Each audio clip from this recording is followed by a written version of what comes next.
Make sure you watch this entire video. We have more MACTION between Miami of Ohio and Northern Illinois. Yes, last night's video did not come through. Looks like we had Ball State and they couldn't cover. Every time they scored, Ohio came back and scored. Ohio proved to be too formative of a foe. But we must move on. We must keep chugging. We must put together a winning week. Shout out to Brett Boberg, Tyson Fairley, Van Sosa, Awareness, JM. Good call, JM. Respect and appreciate your call there, buddy. And you were successful. You were correct. And you were a winner last night. So let's dig right into this game here. MACTION continues. That's what it's all about, right? Only got a few weeks of this stuff, so we might as well take advantage of it and soak it all in when we can. And, you know, very important stuff as well. It's not about, we didn't buy any points on that game. We left it alone. You know, there was no need to really buy points. It was like already at 4, and you don't need to move it. So that's a good even money type of game. It is what it is. Now, we got the REDHAWKS and the Huskies here.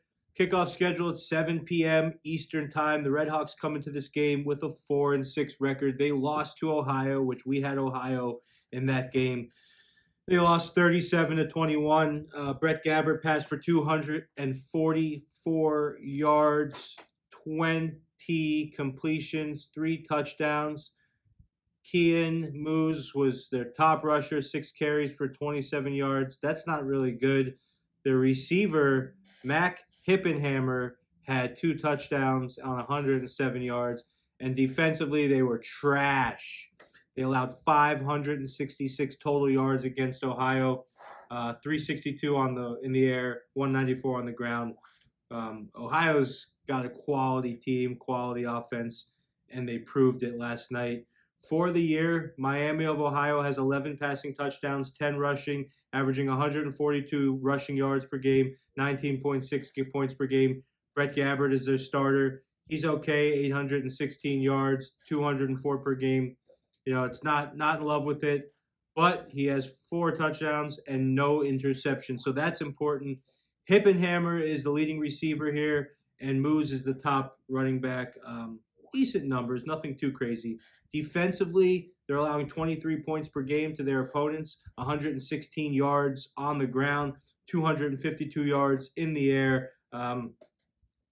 They've given up a lot of touchdowns, 14 passing and 12 rushing, only 7 picks, 25 sacks, not terrible.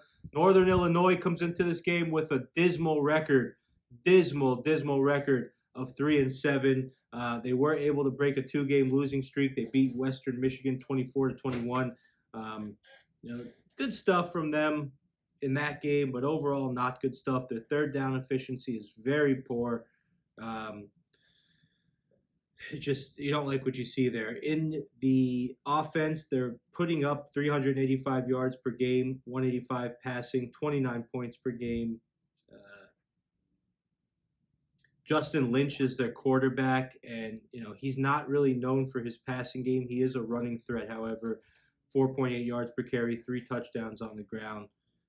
They have Harrison Whaley, who's rushed for 863 yards, so expect him to need to have a good game if they are going to have a good game. Defensively, they're giving up 32 points per game, 134 on the ground, 253 in the air. I'm not loving what I see there. They do get to the quarterback, but listen, here's the deal right here. Miami of Ohio is 7-1 against the spread in the last 8 games against Northern Illinois.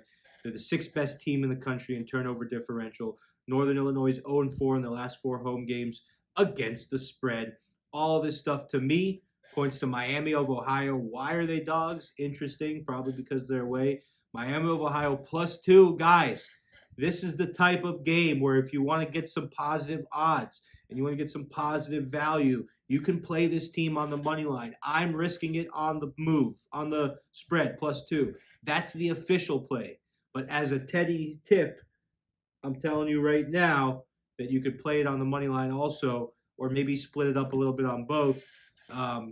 people that hate the juice like to play those small money lines, dogs. It's okay if you do. I'm playing the spread +2. Lock it and clock it, and we will be back tomorrow for Thursday night NFL. And also make sure you watch Bleacher Brothers. I'm hopping back onto the Bleacher Brothers network tomorrow night for a 30-minute podcast with AJ Johnson, where he will be giving out some NFL, and I will be giving out some more college football for Saturday. I love you guys. I will see you tomorrow for more free game breakdown.